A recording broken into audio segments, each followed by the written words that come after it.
Our power! How can this be?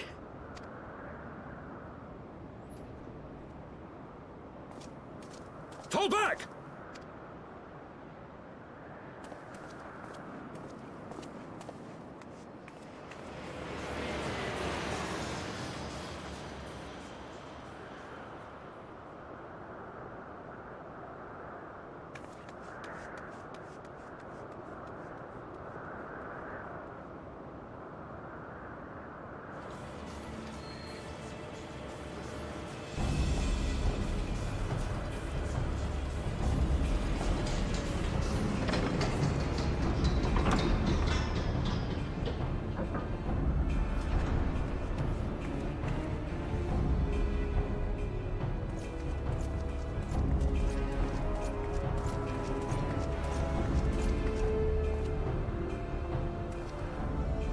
Father, please!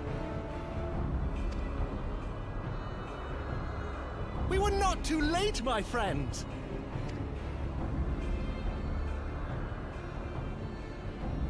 Why must you do this, Father? Nidhogg is fallen. There is no need for further deception. Now is the time to renounce the lies which led us down this path. To start anew! And tear down the very pillars of our society? Our history, our values, everything we have built over 1,000 years? A fool to the last.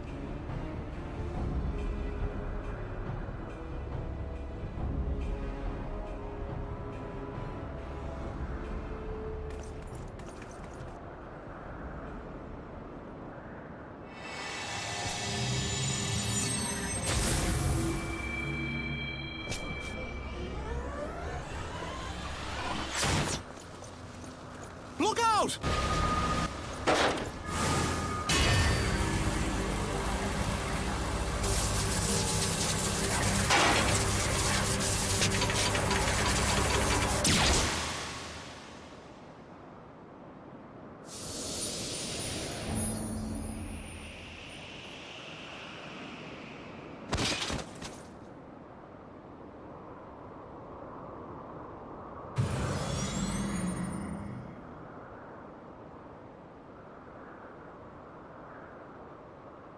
Go.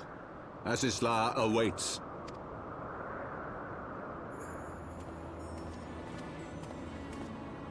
Lord Orchefort!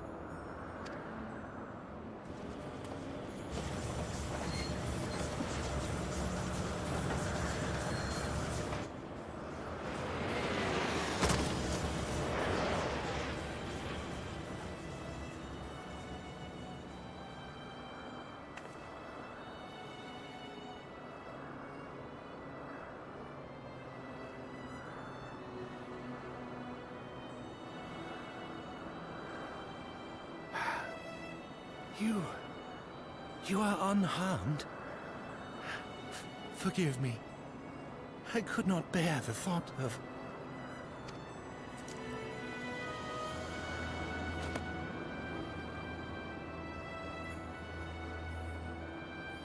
Oh, do not look at me so.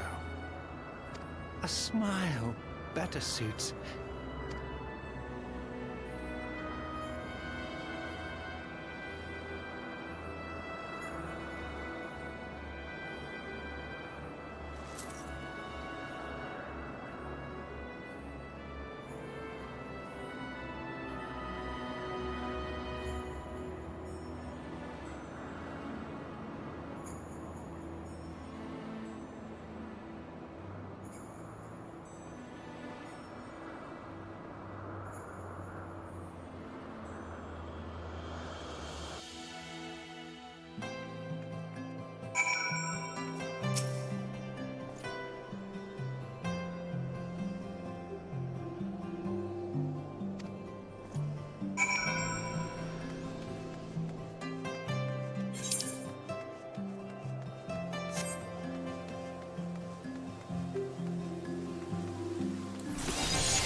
Don't.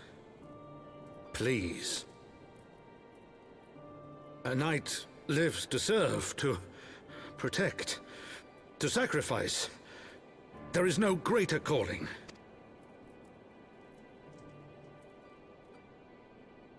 Leave me to mourn and give chase. For my son, and for the nation he loved. Go!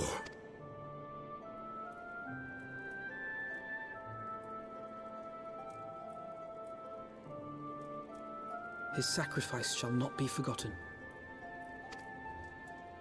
My son.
My friends, I am in your debt.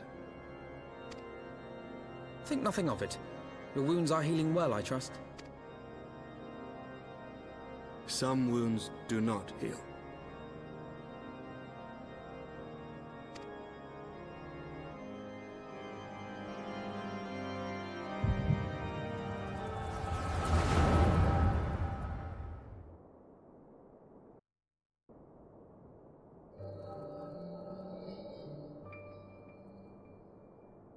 The Founding. The Scriptures, 1,000 years of lies, all to deceive the common man. Nay, our own brothers and sisters.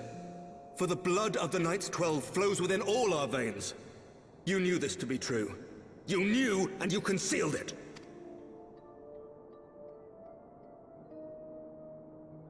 I should be interested to hear how you came by this knowledge.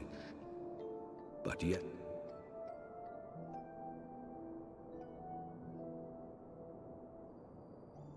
The architects of Ishgard, King Thordan and his knights 12, entrapped and butchered the great worm, Ratatoskr, that they might partake of her eyes and thereby transcend their mortal limits.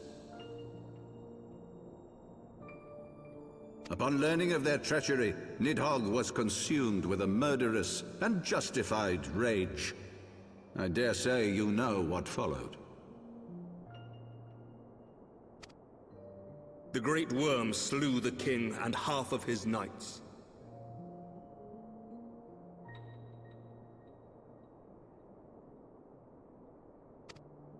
Aye, but Nidhogg was subdued, and his eyes plucked from their sockets by the knights that remained.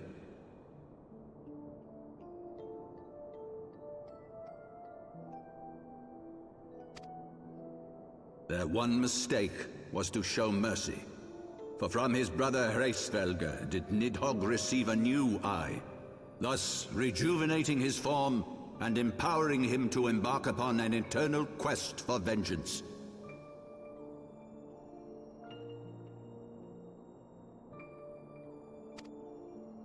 Whilst Thordan's son Haldreth took one of Nidhogg's eyes and learned to wield its power in defense of his people. Thus was the first Azure Dragoon born, and ever since that time, his honored successors have risen to drive Nidhogg from our lands whenever the worm has returned to plague us.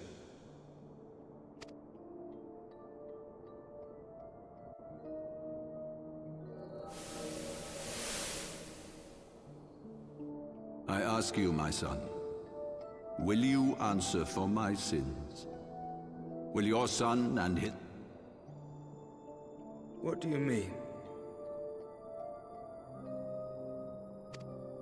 If a man cannot atone for his sins in the course of his all-too-fleeting life, must his progeny then be held to account?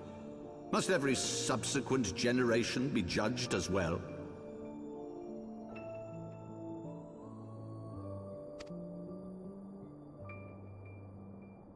Thordan's betrayal of Ratatoskr was an unconscionable, unforgivable sin. Should we then, as his descendants, meekly surrender ourselves to an eternity of punishment?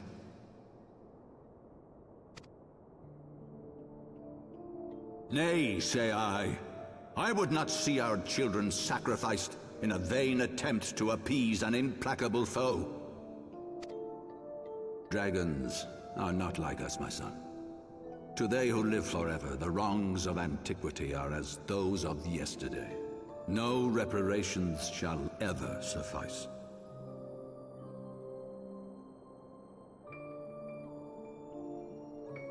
This fact alone should serve as ample justification for our actions.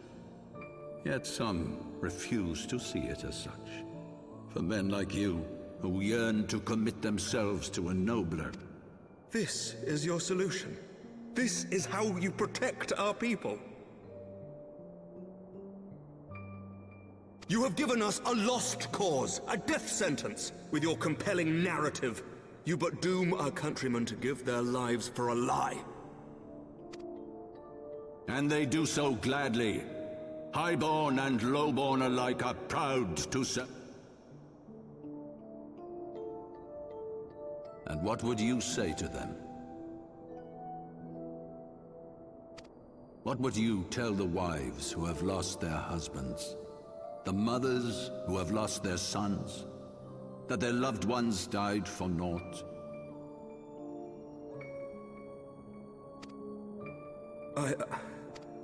Over the course of 1,000 years, countless men have donned these robes, and every one of them came to accept the necessity of this solution. Once, I hoped you might come to accept it as well.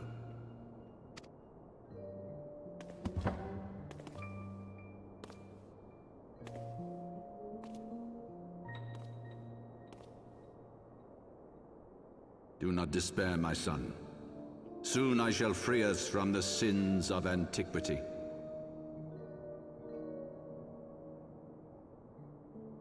and bring about the change you so fervently desire.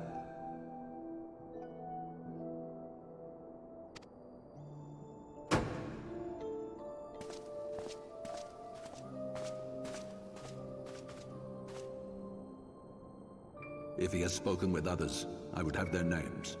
Escort him to a cell and question him thoroughly. Your Eminence.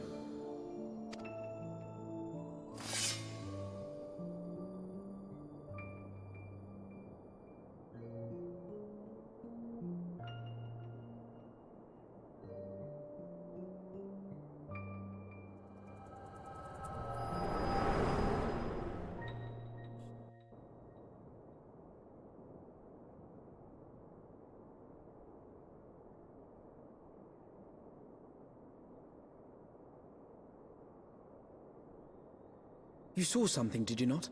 A vision of the past?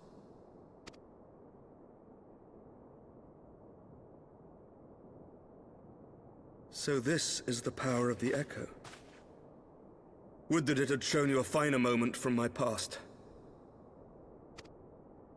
'Twas an exercise in futility, as you saw. Faced with the firmity of his conviction and his many ready rejoinders, my words deserted me. To be frank, I am embarrassed to recall it.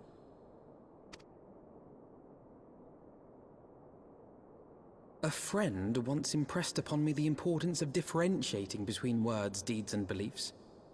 Were he here, I suspect he would judge your father's conviction to be no more than rank, self-serving delusion. Even so, I cannot help but wonder what manner of change he intends to bring about. I have given some thought to that as well. During the battle within the vault, the Heavensward demonstrated strange and unnatural abilities. Aye, the manner in which Sir Zephyrin struck down Lord Haurchefant was unlike anything I've ever seen before. The spectacle called to mind King Thordan and his Knights 12 as they are depicted in scripture, holy powers and all. Mere fabrications, which have become objects of faith, instilled with the belief of countless devoted souls. 7 hells! If Lady Iceheart can use her own body as a vessel for summoning, I see no reason why others could not.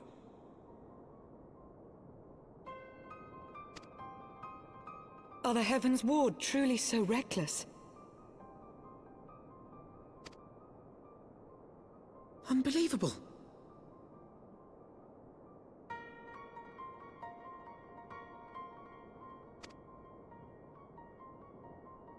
As they fled, my father spoke of Aziz La.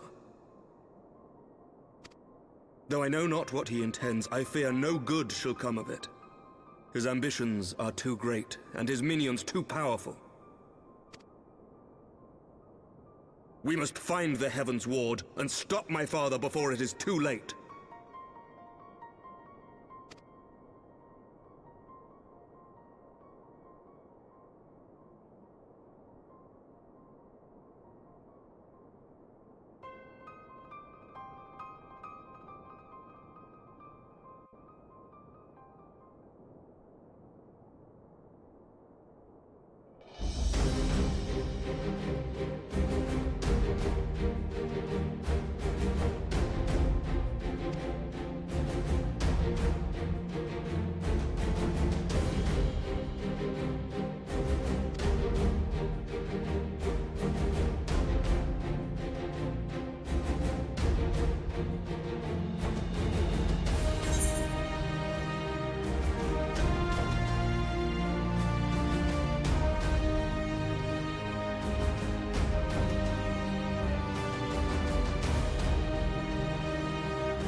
to the northern reaches of the Sea of Clouds, where countless isles yet remained uncharted.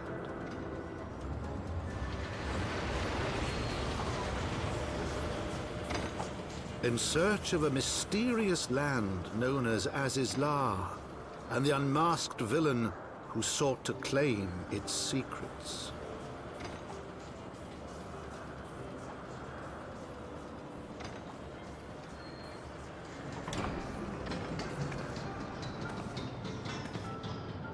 Oblivious to the new threat which followed in their wake, they came.